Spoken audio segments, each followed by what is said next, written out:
Amados irmãos, que a graça e a paz do nosso Salvador e Senhor Jesus Cristo seja conosco aqui e onde quer que todos vocês estejam, irmãos, amigos, compartilhando a palavra do Senhor nesse momento de culto.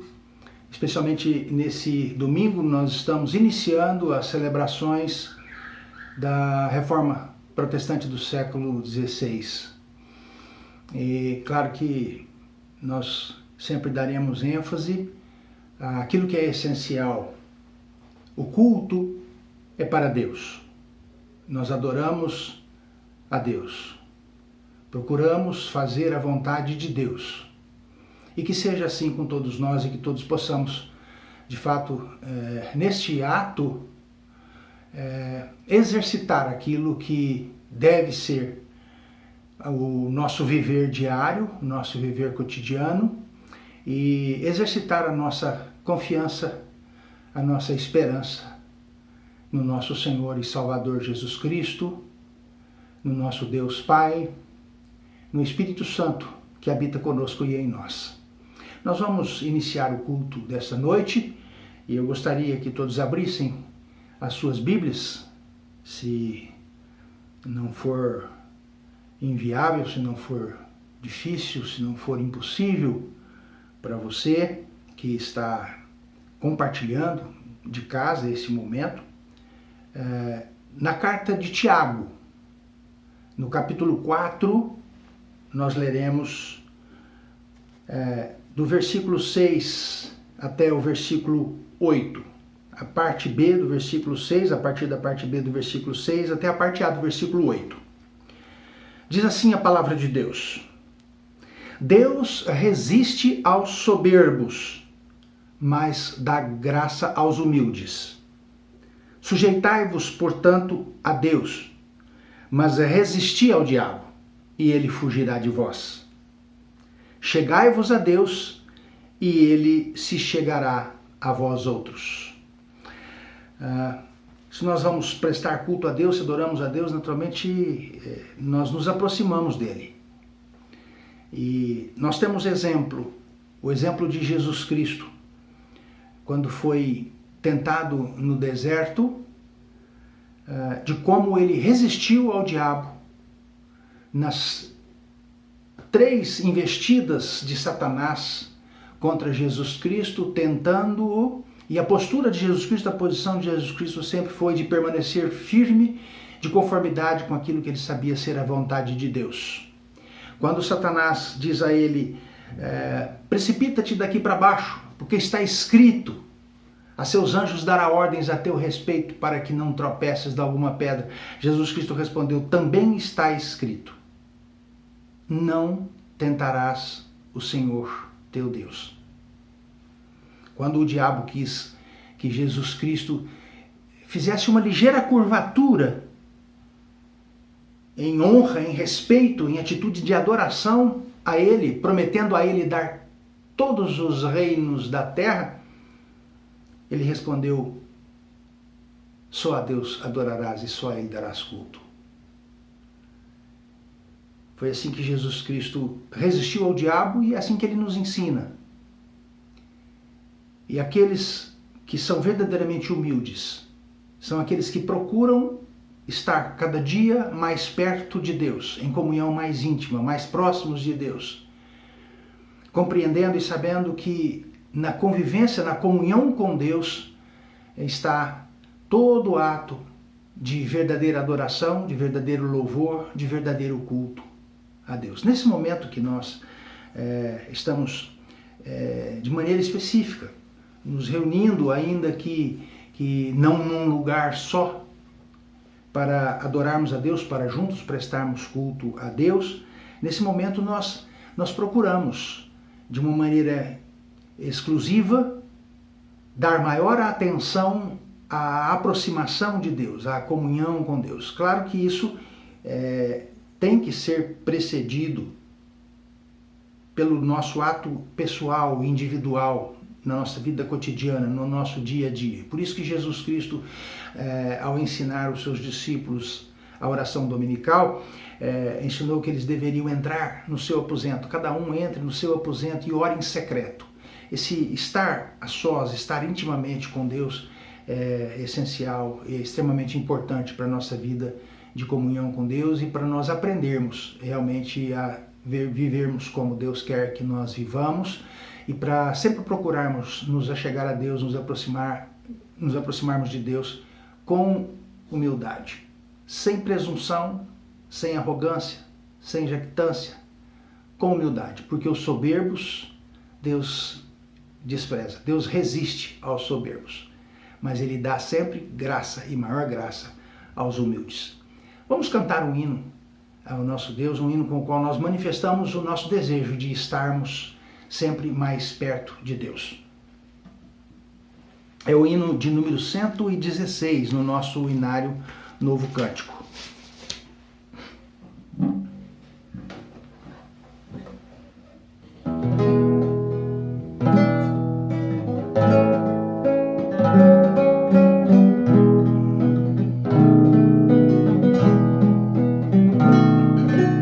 Mais perto quero estar, meu Deus, de ti, ainda que seja dor que me una a ti, sempre hei de suplicar, mais perto quero estar, mais perto quero estar, meu Deus, de ti.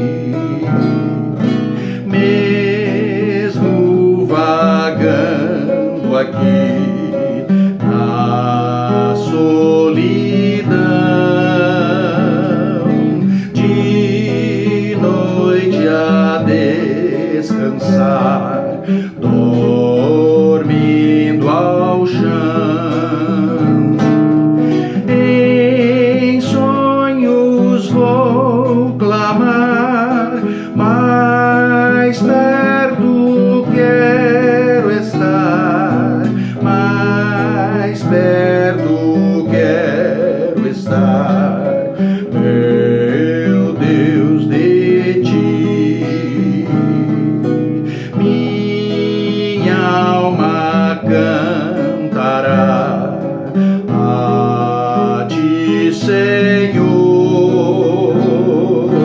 Betel aqui verei por teu favor. Eu sempre hei de rogar, mais perto quero estar, mais perto quero estar, meu Deus, de ti. E quando a morte enfim me vier chamar, nos céus com o Senhor irei morar. Então me alegrarei perto de ti, meu rei, perto de ti, meu rei, meu Deus, de ti. Amém.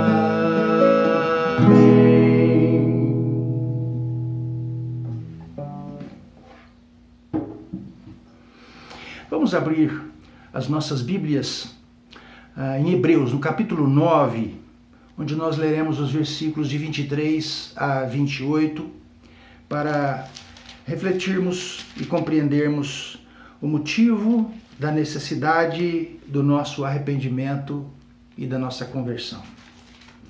Por causa da necessidade do perdão que nós temos. Hebreus capítulo 9, versículos de 23 a 28.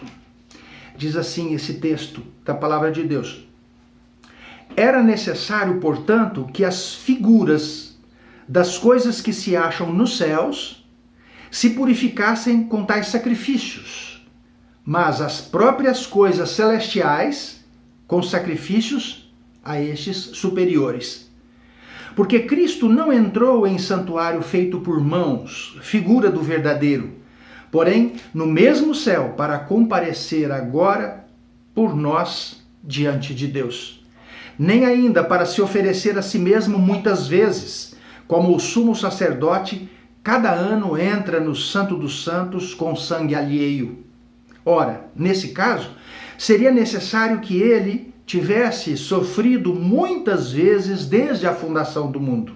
Agora, porém, ao se cumprirem os tempos, se manifestou uma vez por todas, para aniquilar pelo sacrifício de si mesmo o pecado.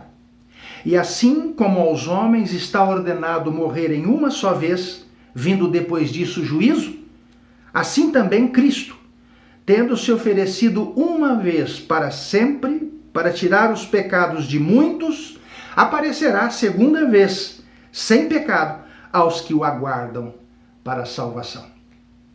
Esse texto nos fala das figuras do passado, das figuras de toda a história de Israel, dadas por ordem de Deus, simbolizam aquilo que na realidade foi realizado por Jesus Cristo, foi operado por Jesus Cristo. Jesus Cristo entregou-se a si mesmo, não novilhos carneiros. Jesus Cristo entregou o seu sangue, derramou o seu sangue como sumo sacerdote que é, e ao mesmo tempo, como oferta, como o cordeiro imolado, ele ofereceu o seu sangue. Não naquele santuário feito por mãos humanas, que é símbolo do verdadeiro e celestial, mas no próprio santuário celestial, na presença de Deus, Jesus Cristo entregou-se em sacrifício, entregou o seu sangue ao Pai para a remissão dos nossos pecados. Jesus Cristo faz isso de uma única vez. O sacrifício de Jesus Cristo é insubstituível e é absolutamente suficiente. Jesus Cristo nunca precisou realizar atos de purificação de si mesmo para depois poder oferecer sacrifícios em favor do povo. Os sacerdotes levitas tinham que fazer isso.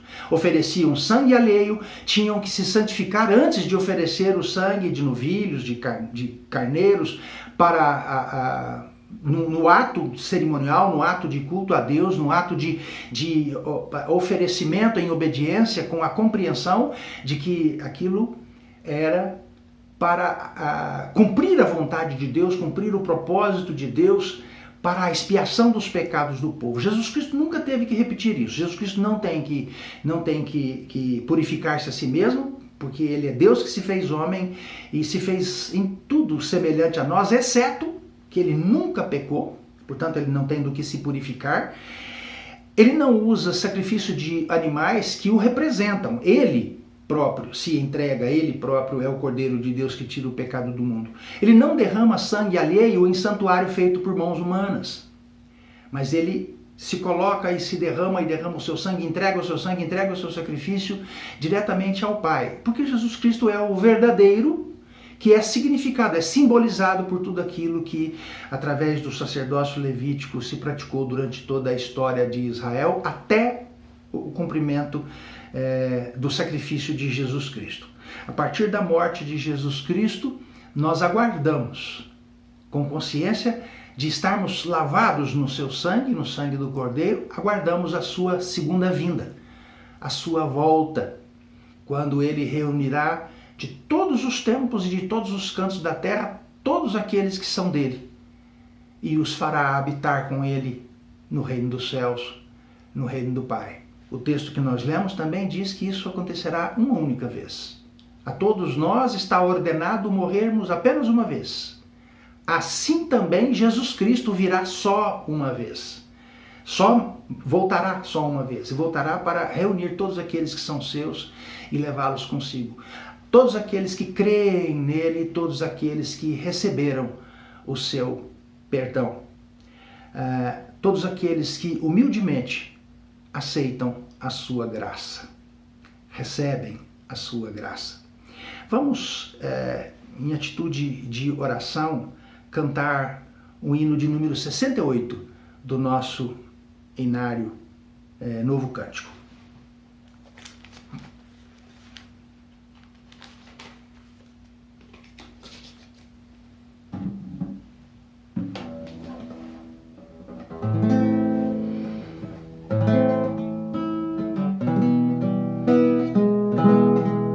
Eu creio, Senhor, na divina promessa, vitória já tive nas lutas aqui, contudo é muito certo que a gente tropeça, por isso, Senhor, eu preciso de Ti.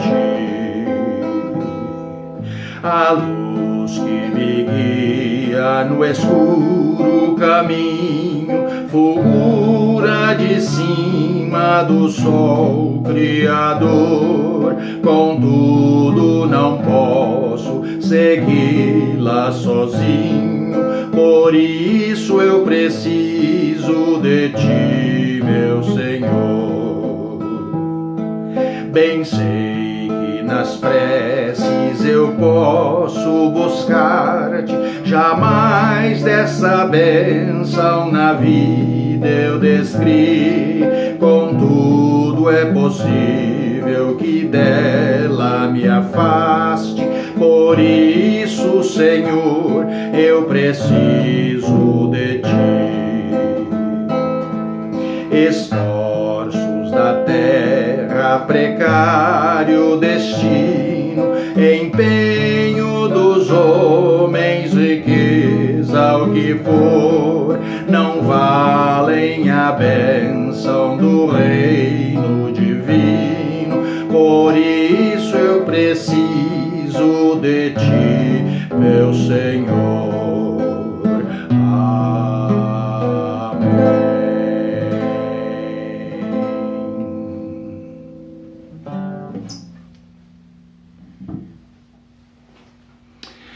Vamos abrir as nossas Bíblias ainda em Hebreus, no capítulo 12. Hebreus, capítulo 12.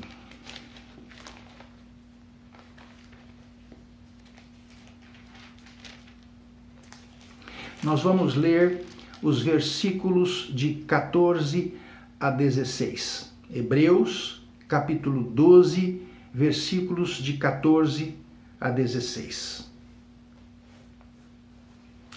Segui a paz com todos e a santificação sem a qual ninguém verá o Senhor, atentando diligentemente porque ninguém seja faltoso, separando-se da graça de Deus. Nem haja alguma raiz de amargura que brotando vos perturbe, e por meio dela muitos sejam contaminados. Nem haja algum impuro ou profano, como foi Esaú, o qual por um repasto vendeu o seu direito de primogenitura. Irmãos, sem santificação ninguém verá o Senhor. Nós queremos estar mais perto de Deus, porque Ele mesmo colocou esse desejo no nosso coração. Isso não provém de nós. Não somos nós que criamos isso, não somos nós que somos bonzinhos e tomamos a iniciativa de buscarmos isso. É Deus quem nos busca e nos acha. Jesus Cristo disse: eu vim para buscar e salvar as ovelhas perdidas da casa de Israel. Ele fez isso com respeito à casa de Israel no sentido mais literal, se referindo ao povo de Israel, o povo de Deus, os judeus, que constituem uma das tribos de Israel. E ele continua fazendo isso, e somente por meio dele nós podemos nos aproximar de Deus, podemos nos chegar a Deus. O próprio Jesus diz isso: eu sou o caminho, a verdade e a vida, ninguém vem ao Pai senão por mim. E Jesus diz também que nós não podemos fazer nada sem ele. Ele diz: sem mim nada podeis fazer. Nós sabemos, compreendemos, a partir daquilo que encontramos na palavra de Deus. Porque Deus nos diz através da sua palavra que Ele nos busca para salvar. Ele deu o seu Filho Jesus Cristo por amor, para pagar a nossa dívida de pecado, para que todo aquele que nele crê tenha a vida eterna, não pereça. Nós observamos com isso que há duas condições para o ser humano. Uma é a condição de condenado, outra é a condição de salvo. Esse texto nos mostra que, uma vez que nós nos deixamos Deus, nós permitimos Deus, deixamos Deus nos aproximar de si, Deus é soberano, ele não depende da nossa vontade, mas a nossa vontade participa, a nossa decisão participa no exercício da vontade de Deus, no cumprimento do plano de Deus. Nós aquecemos, nós concordamos, nós aceitamos, nós desejamos. Por isso a palavra de Deus é tão cheia de ordens para nós. Não para que nós construamos méritos, mas para que nós nos coloquemos na condição de alcançarmos esta graça de proximidade de Deus, de comunhão com Deus, de intimidade com Deus, de perdão para os nossos pecados e de uma vida de santidade, uma vida de santificação. Segui a paz com todos, tanto quanto depender de vós, tende paz com todos os homens, diz o apóstolo Paulo, escrevendo aos Romanos. Nós devemos seguir a paz com todos e a santificação, sem a qual ninguém verá o Senhor. Sem sermos santificados, é impossível vermos o Senhor, é impossível estarmos em comunhão com Deus. Por isso, Ele tira os nossos pecados, Ele nos lava, Ele nos purifica, para que então tenhamos comunhão íntima com Ele. Quando nós olhamos para um exemplo que nos ajuda a compreender isso com tanta clareza, de Isaías, lá no capítulo 6 do livro do profeta Isaías, nós vemos no chamado de Isaías, ele vê a manifestação da glória de Deus no templo, e ele compreende que com a sua miserabilidade, sendo um pecador como e ele faz esta confissão: ai de mim, eu sou um homem de lábios impuros e habito no meio de um povo de impuros lábios, e os meus olhos viram a glória do Senhor dos Exércitos. Ele temia: e agora? O que vai ser de mim? O que é que vai acontecer com ele? O que é que Deus vai fazer com ele? Ao invés de destruí-lo, um dos serafins que estava ao lado daquele Senhor assentado, o rei assentado sobre um alto e sublime trono, voa na sua direção, trazendo do altar uma brasa viva. E com essa brasa viva, aquele serafim toca nos lábios de Isaías e diz: pronto, se o teu pecado é a impureza dos teus lábios, agora esta brasa te tocou, e você está purificado e os teus pecados estão perdoados. Agora Isaías entende que ele está pronto para dedicar-se ao Senhor, para consagrar-se ao Senhor. Então ele ouve Deus dizer assim: e agora a quem enviaremos? Quem há de ir por nós? Ele está se referindo ao ministério profético, à proclamação da sua palavra para dar conhecimento ao povo. Isaías diz: eis-me aqui, Senhor, envia-me a mim. Sem santificação, ninguém verá o Senhor. Nós devemos, nesse processo de santificação, porque nós somos santificados pela palavra de Deus, Jesus Cristo, na sua oração sacerdotal, lá no capítulo 17 do Evangelho de João, ele pede ao Pai: Pai, santifica-os na verdade, a tua palavra é a verdade. Então nós devemos buscar a santificação na palavra do Senhor, conhecendo a palavra do Senhor e fazendo aquilo para o que a palavra se destina, ou seja, tornando-nos praticantes da palavra do Senhor. Nós devemos conhecer a palavra do Senhor, crer na palavra do Senhor, e então devemos viver a palavra do Senhor, praticar a palavra do Senhor. Então, pela prática da palavra, certamente nós viveremos em paz uns com os outros, tanto quanto depender de nós, nós teremos paz com todos os homens, sem acepção de pessoas.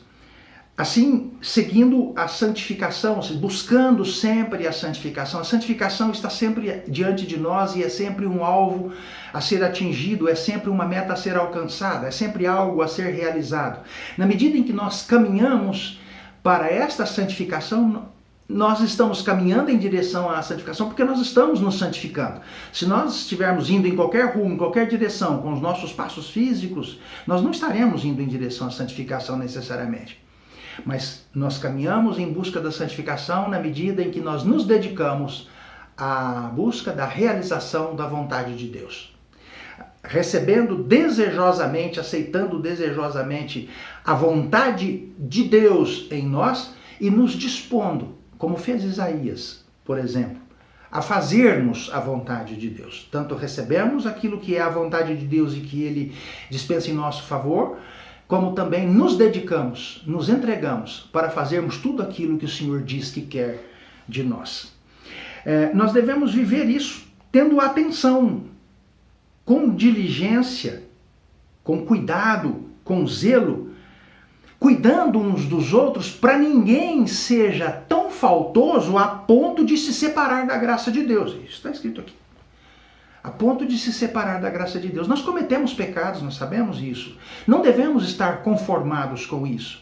Devemos ser zelosos. E não sozinhos, não é cada um cuida de si, mas na unidade do corpo de Cristo, nós somos membros uns dos outros, pertencemos uns aos outros, precisamos uns dos outros, senão não há unidade do corpo, para que, cuidando uns dos outros, nós nos ajudemos mutuamente. Tiago fala de orarmos uns pelos outros, confessando os nossos pecados uns aos outros para sermos perdoados. Olhando cuidadosamente, cuidando uns dos outros, para que ninguém se afaste de Deus, ninguém se afaste da comunhão, ninguém se afaste dos irmãos, em atitudes de pecado, em transgressões, a ponto de afastar-se da própria graça de Deus. E que não haja raiz de amargura. Isso é vida de santificação, é vida de aperfeiçoamento na nossa comunhão com Deus. É vida de aprendizado da realização da vontade de Deus, da obediência a Deus. Que não haja nenhuma raiz de amargura em nenhum de nós. Quando há raiz de amargura, a raiz está escondida lá debaixo da terra. Nós olhamos por cima da terra, na superfície do solo, nós não vemos nada, pensamos que não tem nada. Mas se houverem raízes de amargura, elas brotarão. E quando elas brotarem, elas incomodarão, elas perturbarão, elas trarão problemas. Então, que não haja raiz de amargura e que nenhuma raiz de amargura brote em nós. Para que, por meio desta amargura que brota, não sejam contaminados. Porque geralmente quando qualquer raiz de amargura brota do coração de alguém, na igreja, no seio da igreja, no seio da comunidade, no seio das famílias, geralmente não é uma pessoa só que é atingida. Muitos são atingidos, muitos são contaminados. Sabe quando você assume uma posição de litígio, e você conta a sua história procurando pessoas que concordem com você e apoiem o seu sentimento litigioso e a sua atitude litigiosa? E quando isso não é justo, quando isso é movido por raízes de amargura que brotaram, que germinaram, que cresceram, quando isso acontece, muitas pessoas são contaminadas. Há divisões, formam-se grupinhos de um lado e de outro, e eu imagino que você compreende que isso que eu estou dizendo não é nada estranho no nosso meio. Não deveria ser, porque a palavra de Deus nos instrui para que não permitamos que isso aconteça assim. Nós devemos viver em santificação, cuidando uns dos outros, para que ninguém seja faltoso a ponto de afastar-se da graça de Deus, para que não haja nenhum sentimento de amargura, nenhuma raiz de amargura que venha a brotar e provocar divisão. Nós sabemos. E para que também não haja ninguém que, mesmo estando no meio da comunidade que se chama igreja, corpo de Cristo, venda o seu direito de primogenitura. O que significa isso? Significa, por conveniências pessoais, dar mais valor às coisas do mundo e ceder às tentações do mundo, permanecendo assim, como diz um amigo amado, como se estivesse com um pé no barco e outro no barranco. Nem está firme no barco, nem está firme no barranco. O seu destino provavelmente será cair na água.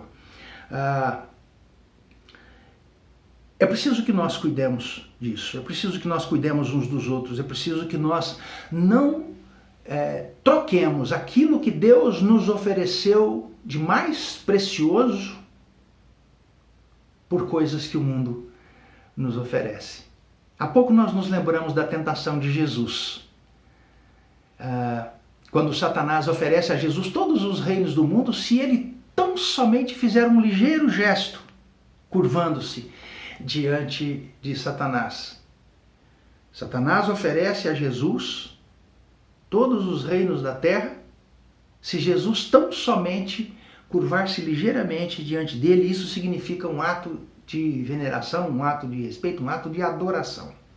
E Jesus Cristo não aceitou isso. No entanto, nós sabemos quantas pessoas abrem mão da esperança da salvação verdadeira em troca de favores imediatos, em troca de ouro e prata, em troca de situações que lhes parecem de maior conveniência,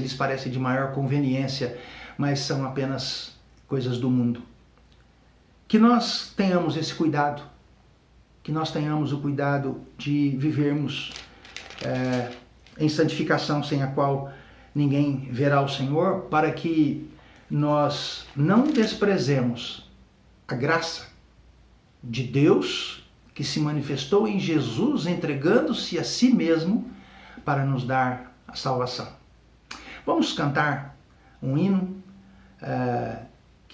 com o qual nós nos referimos à atenção que nós devemos ter para que nós vivamos vida santa, vida justa. Cantemos, é o hino de número 131 do nosso Inário Novo Cântico. Claro que se você não tem acesso ao Inário, você pode acompanhar atentamente a nossa simples e sincera execução deste hino, como dos demais. Hino de número 131, vamos cantar.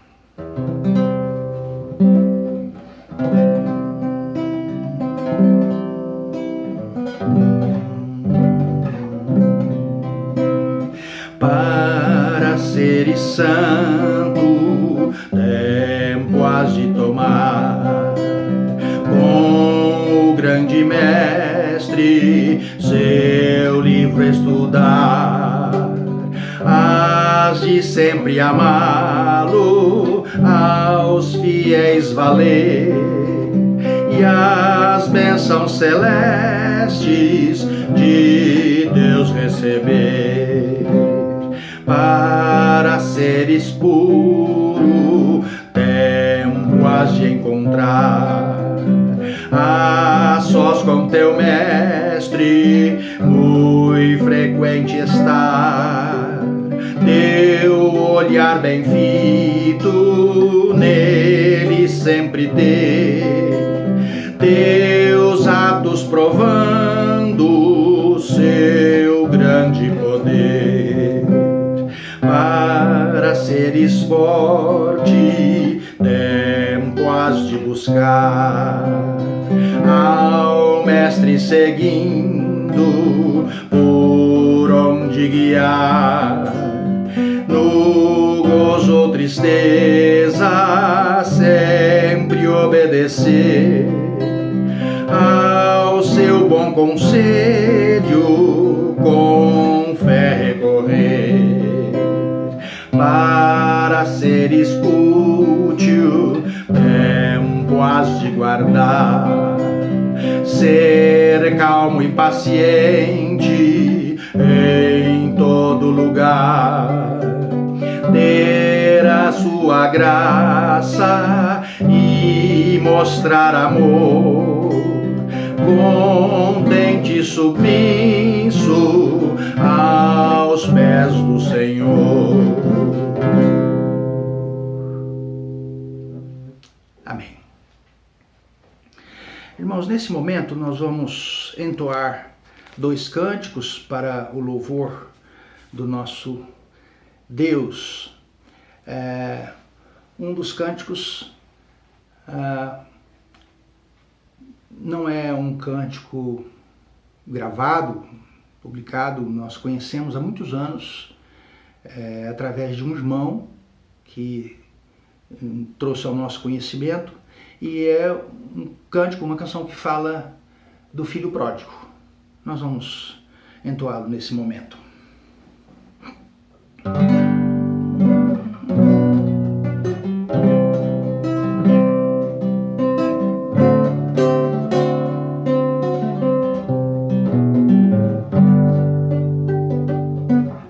Andava pelo mundo, seguindo uma ilusão, buscando alguma coisa pra encher meu coração.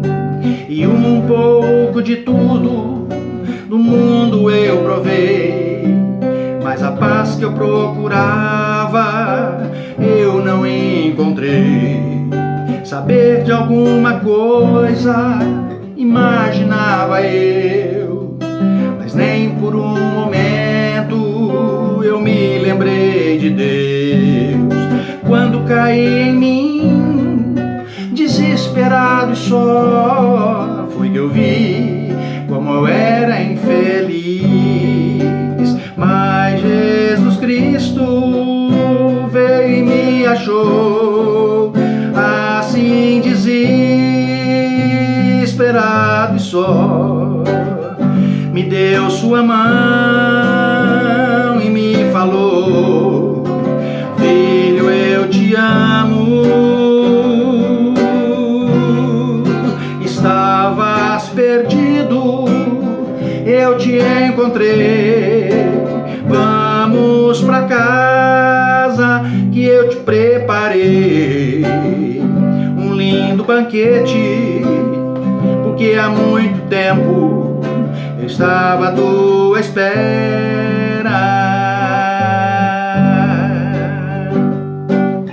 Aí foi que então eu pude perceber por quanto tempo eu me afastei de Deus, e diante da verdade a Ele me entreguei, e pra casa de meu pai agora eu voltei. Pois Jesus Cristo veio e me achou, assim desesperado e só, me deu sua mão e me falou: filho, eu te amo.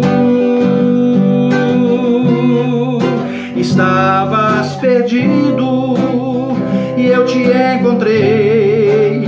Vamos pra casa que eu te preparei um lindo banquete, porque há muito tempo eu estava à tua espera.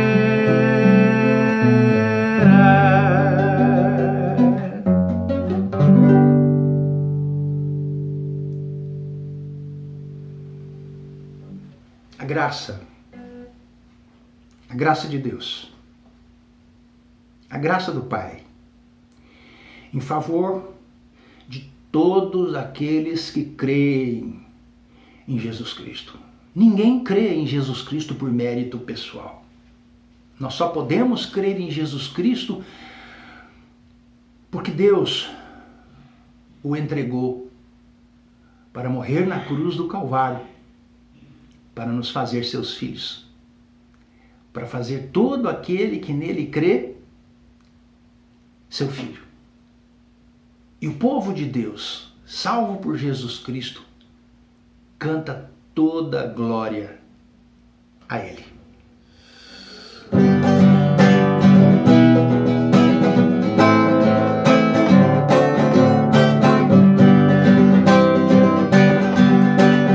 Glória para sempre ao Cordeiro de Deus, a Jesus o Senhor, ao Leão de Judá, a raiz de Davi, que venceu e o livro abrirá.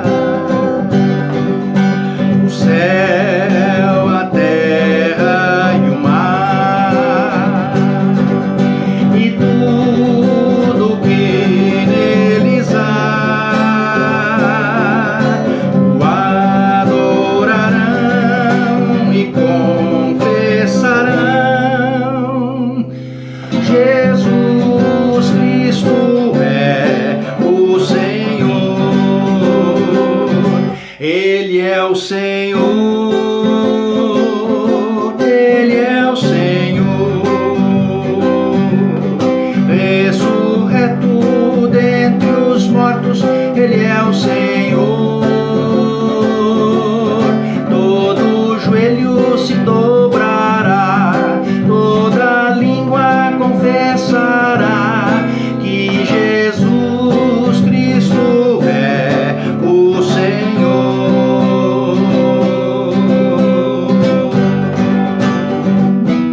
vi que venceu e o livro abrirá.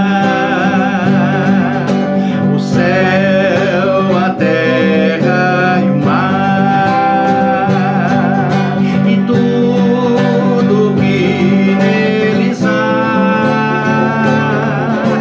o adorarão e confessarão: Jesus Cristo é o Senhor.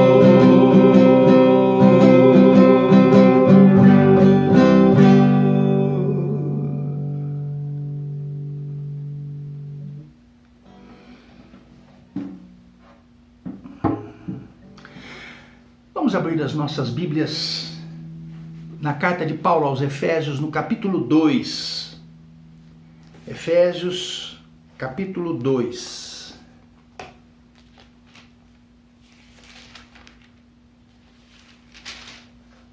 Nós leremos os versículos de 1 a 10, e esse é um texto tão conhecido, né, que nos fala sobre o nosso estado de mortos nos nossos delitos e pecados, a graça salvadora com a qual o Senhor nos resgata por meio da fé, que Ele mesmo nos concede, Ele mesmo nos dá, mostrando-nos que a salvação é por graça, mediante a fé, e não por méritos nossos, construídos com obras ou quaisquer tipos de sacrifício.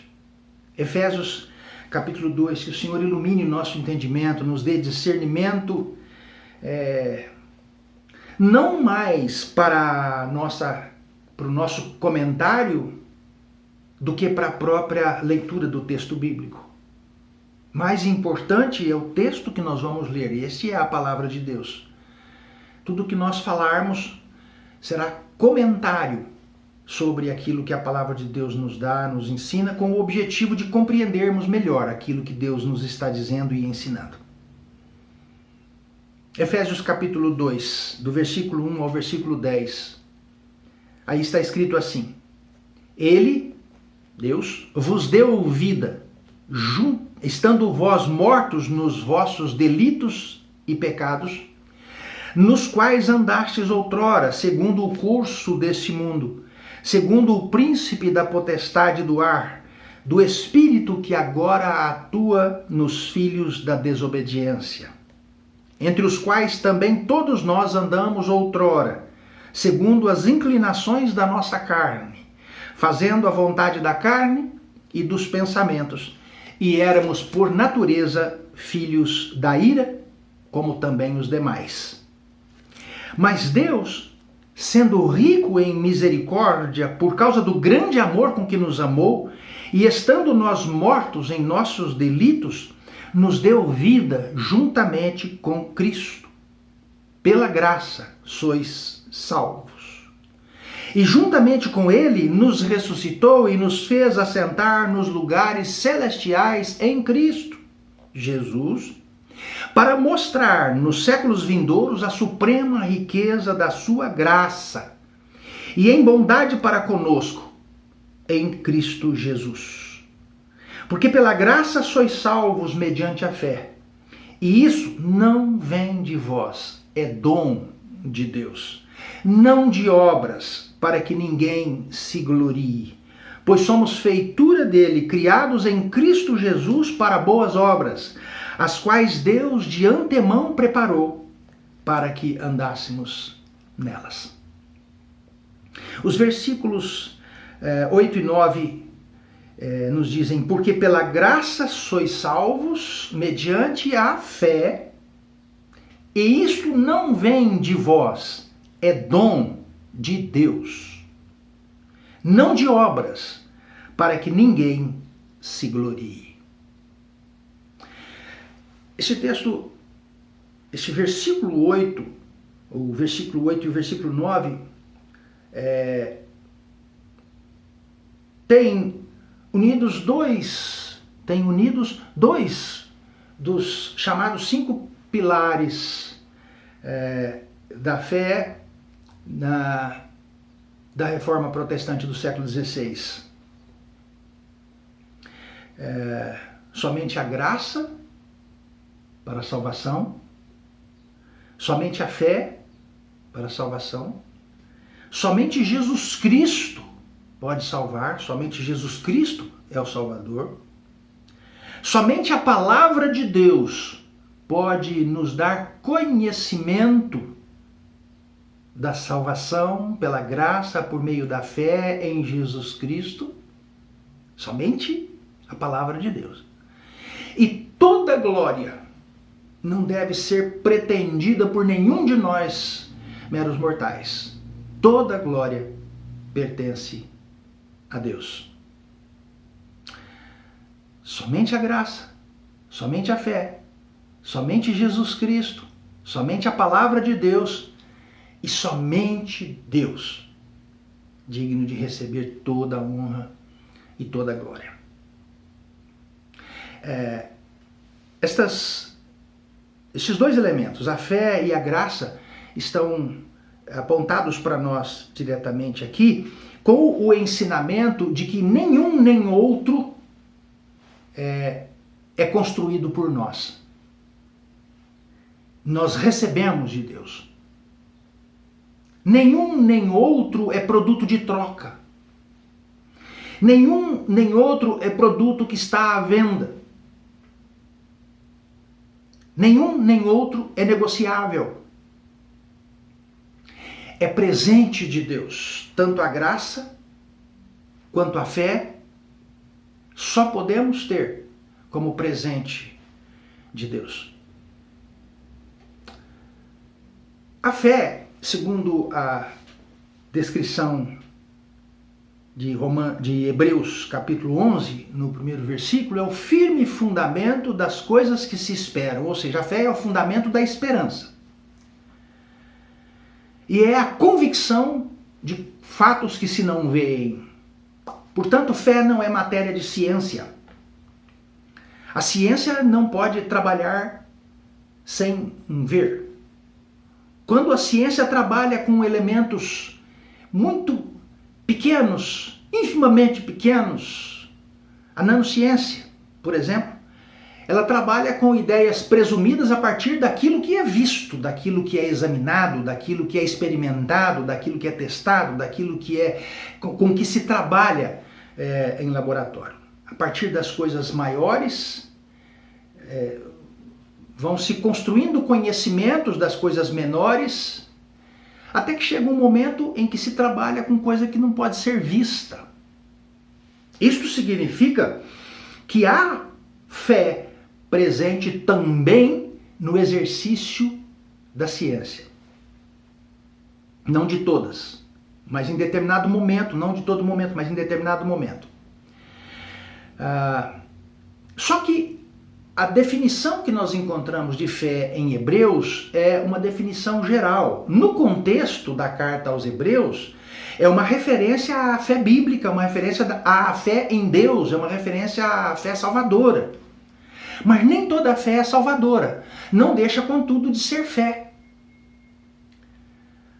Quando uma pessoa defende ardorosamente a sua crença religiosa, que não só é diferente daquilo que a Bíblia ensina, mas contradiz o que a Bíblia ensina, nega o que a Bíblia ensina, não significa que não seja fé o que tem esta pessoa. Não significa que não seja sincera a fé que esta pessoa tem. Não significa que não seja verdadeira a fé que esta pessoa tem. A fé que tem esta pessoa, a fé que vive esta pessoa, também é firme fundamento de coisas que ela espera. E também é convicção de fatos que ela não pode ver. Convém então distinguirmos.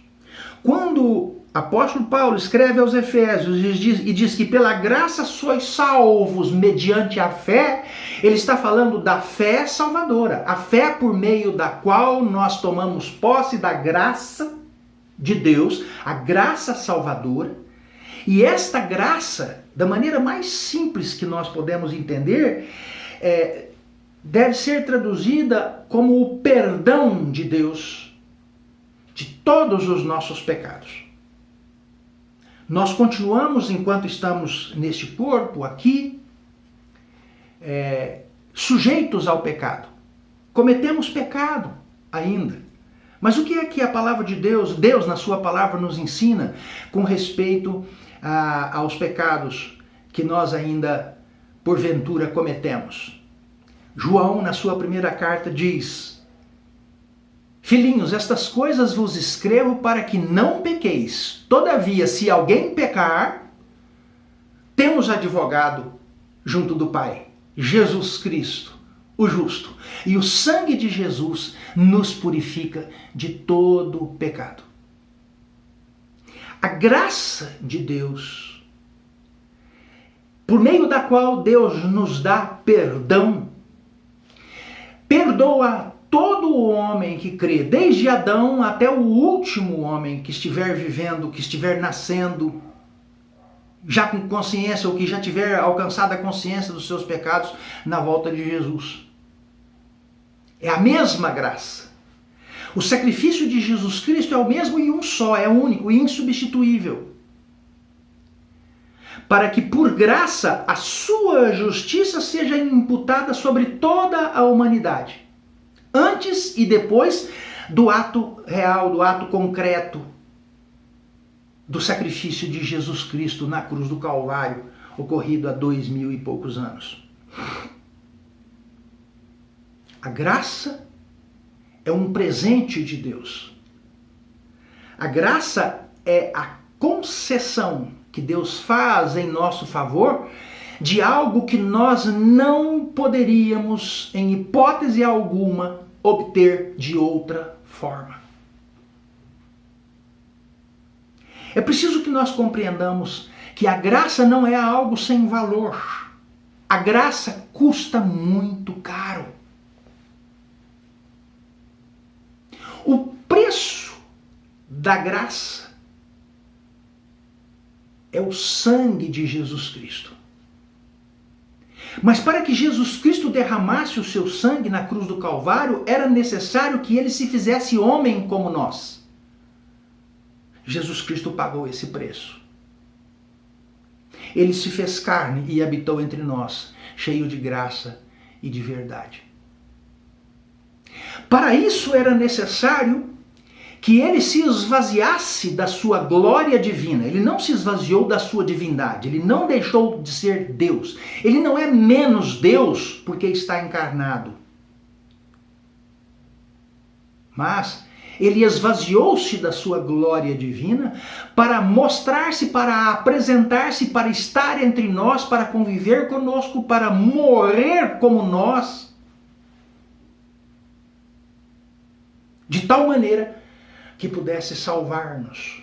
Só ele poderia fazer isso. Nenhum outro ser humano poderia fazer isso. Porque a morte é o salário do pecado. E o pecado é de responsabilidade individual. Então a morte de cada um de nós satisfaria as exigências da justiça de Deus no que diz respeito ao pecado. A morte de cada um de nós é o cumprimento da sentença que Deus deu à humanidade quando disse a Adão lá no Éden: no dia em que vocês comerem do fruto da árvore do conhecimento do bem e do mal, certamente vocês morrerão. O apóstolo Paulo, escrevendo aos Romanos, no capítulo 3, versículo 23, diz: todos pecaram e estão destituídos da glória de Deus.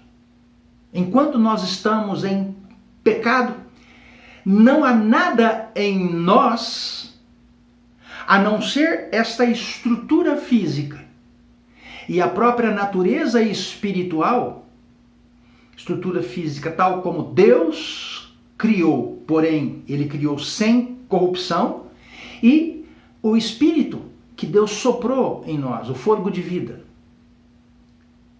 Em cada um de nós, numa dimensão individual. Mas a semelhança que há entre nós e Deus como nosso Criador tem que ser restaurada.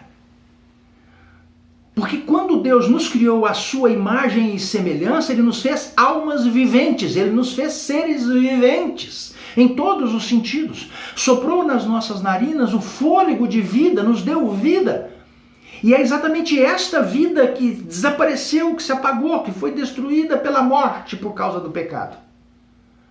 Mesmo que nós nos levantemos todos os dias, nos arrumemos para sairmos para trabalhar ou nos enfeitemos para ir a uma festa, mesmo que nós nos sintamos bem, estamos com a saúde boa, mesmo que nós estejamos felizes trabalhando e ganhando um bom salário, mesmo que nós estejamos alegres em família, se nós ainda estamos mortos nos nossos delitos e pecados porque ainda não conhecemos ou ainda não aceitamos a graça salvadora, pela graça não aceitamos o perdão que Deus nos concede, se nós estamos vivendo, praticando coisas religiosas porque nós acreditamos, praticando atos religiosos, fazendo obras de caridade porque nós acreditamos que com isso nós vamos somando pontinhos com Deus e vamos aumentando o nosso crédito para a salvação, nós estamos redondamente enganados. Não por obras para que ninguém se glorie, pela graça sois salvos por meio da fé.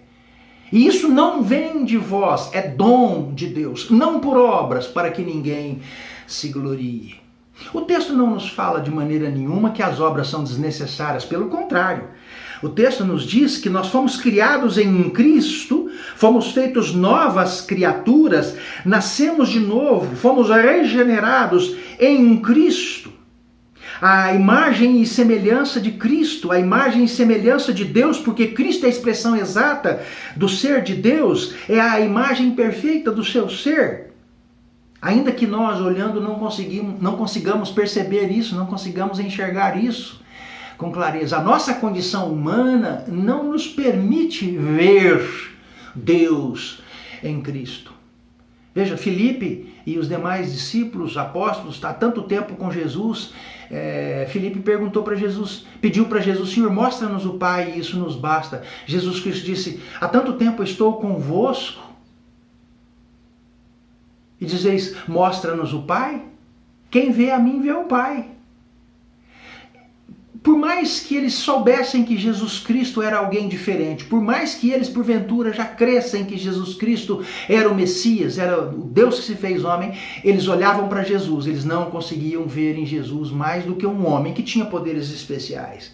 O que eles viam na aparência física de Jesus era um judeu.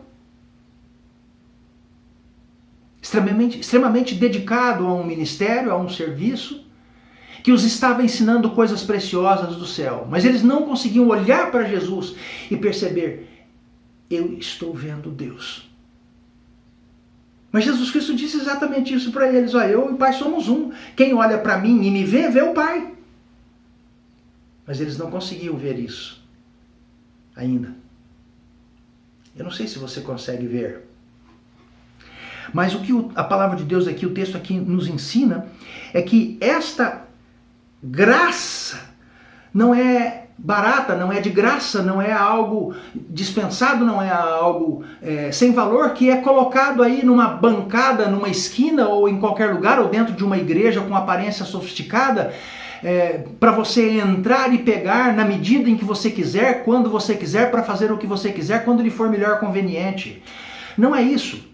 O que a palavra de Deus nos ensina aqui é que nós estávamos mortos nos nossos delitos e Ele nos deu vida.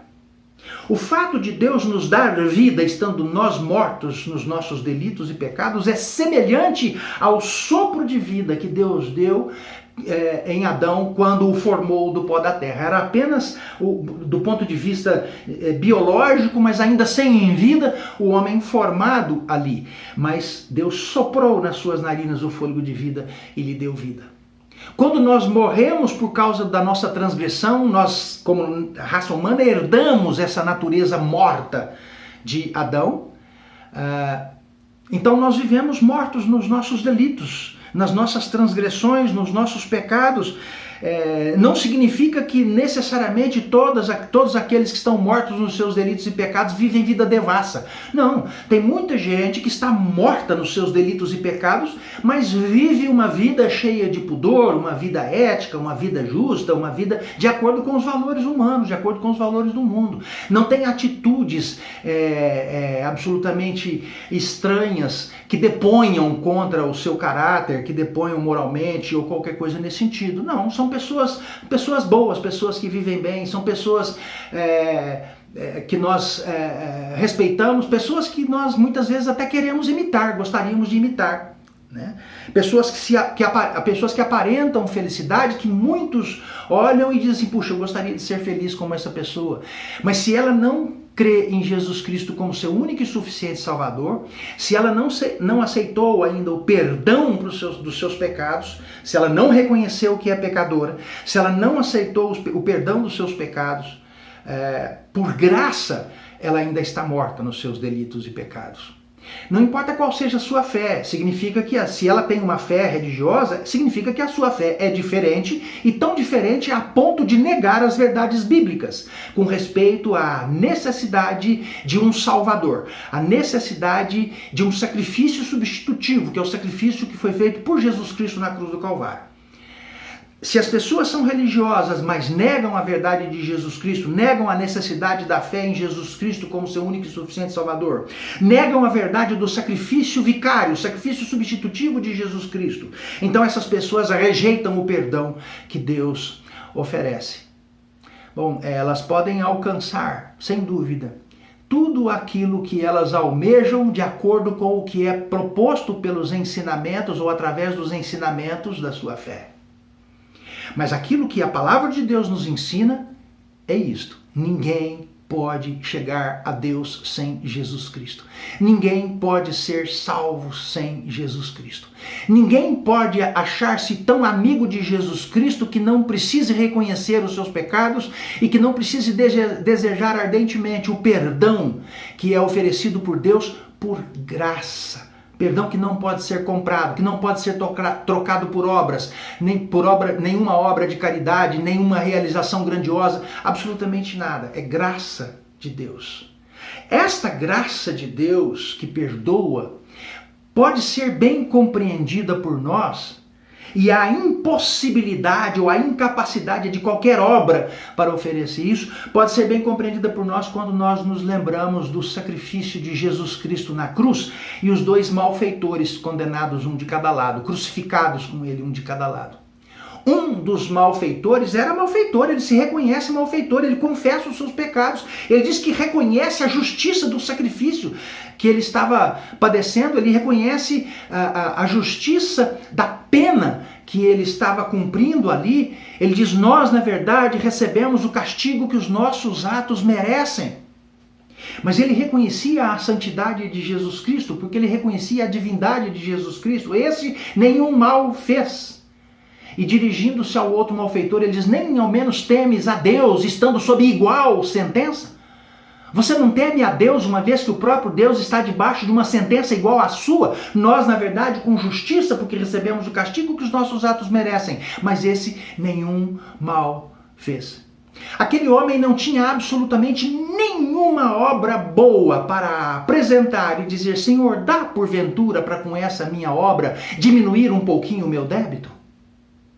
Em absoluto não. E ele sabia disso, mas ele creu. E ele creu na graça. Então ele disse para Jesus, Senhor, lembra-te de mim quando vieres no teu reino. E ele teve gozo da graça em momento imediatamente seguinte, quando ele ouviu Jesus Cristo dizendo, em verdade te digo que hoje estarás comigo no paraíso. Pela graça sois salvos, por meio da fé. Isso não vem de vós, não vem de nós. É dom de Deus, é presente de Deus. Nós precisamos reconhecer que estamos mortos nos nossos delitos e pecados. Precisamos crer em Jesus Cristo como nosso único e suficiente Salvador e como único mediador entre nós e Deus. E o apóstolo Paulo diz isso escrevendo a Timóteo. na segunda carta, no capítulo 2, ele diz que há um só Deus e um só mediador entre Deus e os homens, Jesus Cristo, homem. Há só um Deus e um só mediador entre Deus e os homens. E esse mediador é Jesus Cristo encarnado, é Jesus Cristo homem.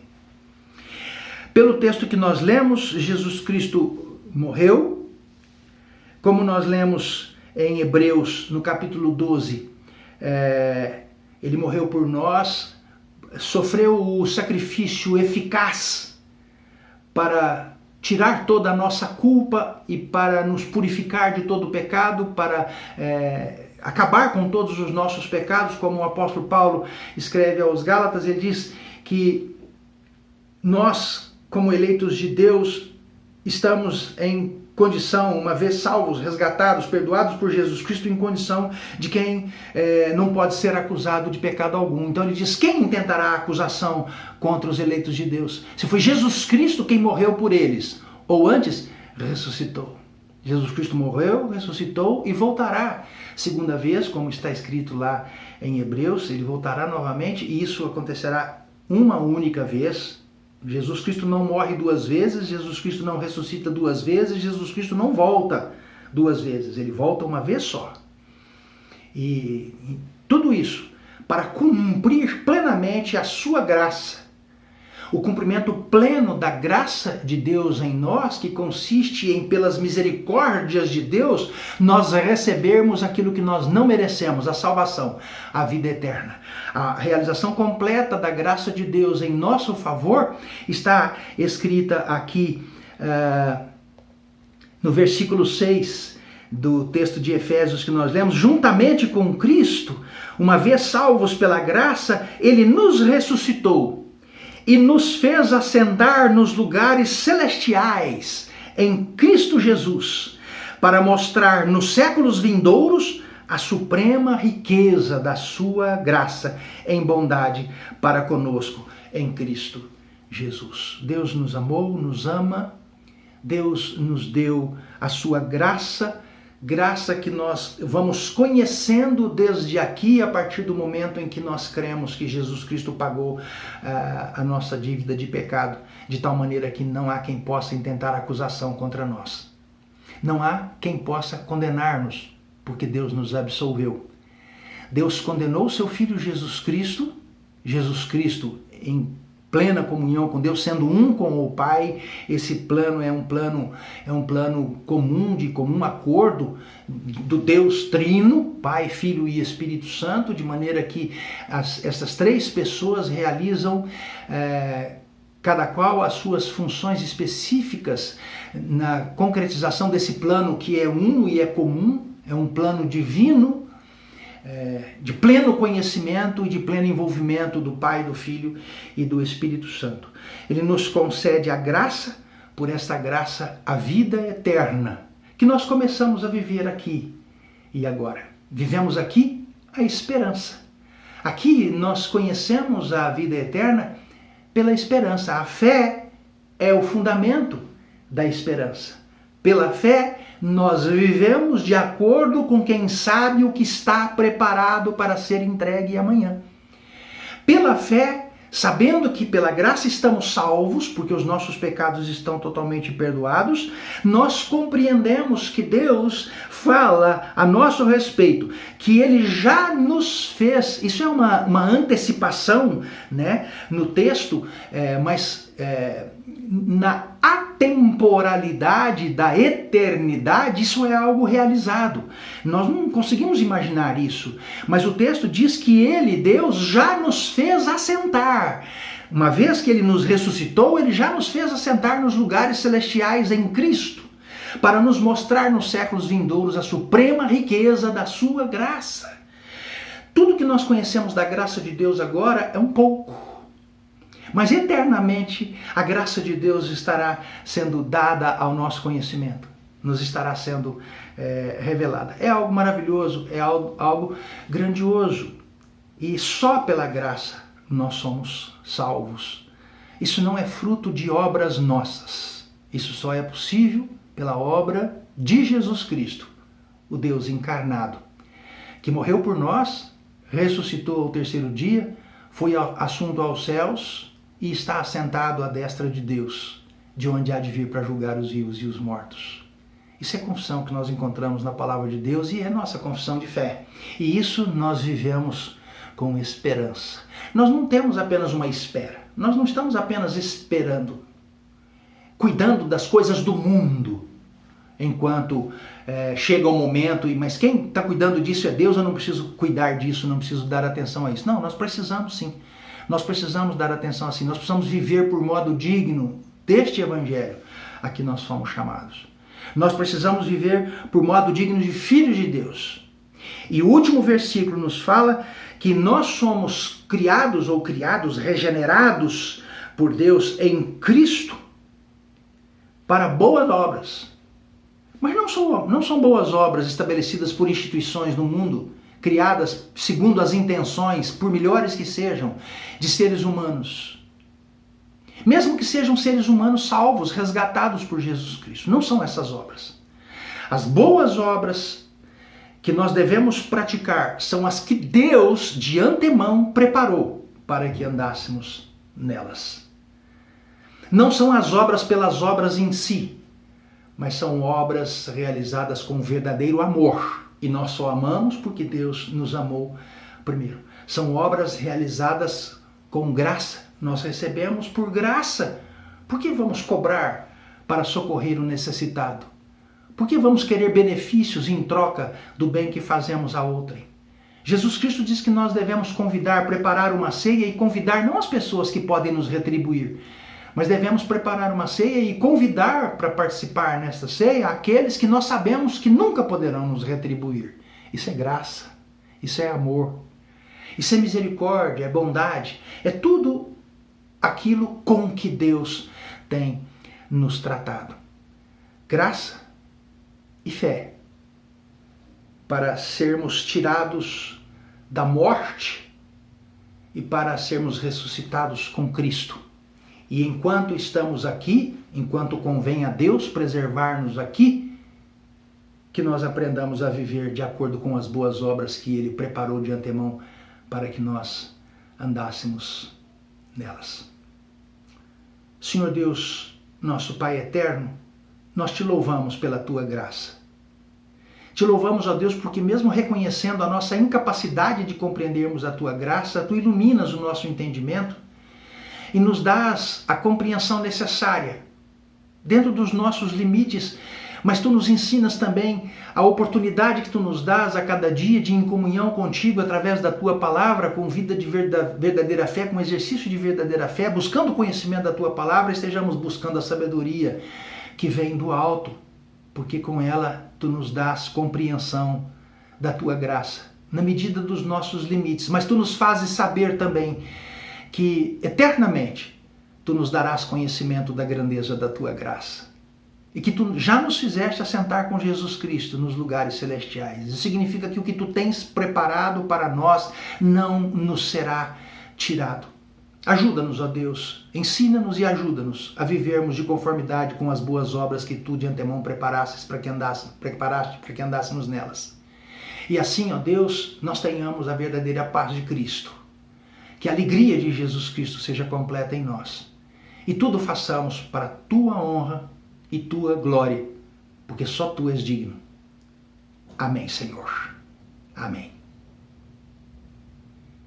E que a graça salvadora do Senhor Jesus Cristo, o amor eterno de Deus, o nosso Pai, as ternas consolações, a doce companhia, a orientação, a direção, a iluminação e a sabedoria do Espírito Santo, sejam com cada um de vós e com todo o povo de Deus que está espalhado por toda a face da terra, desde agora até a volta do Senhor Jesus.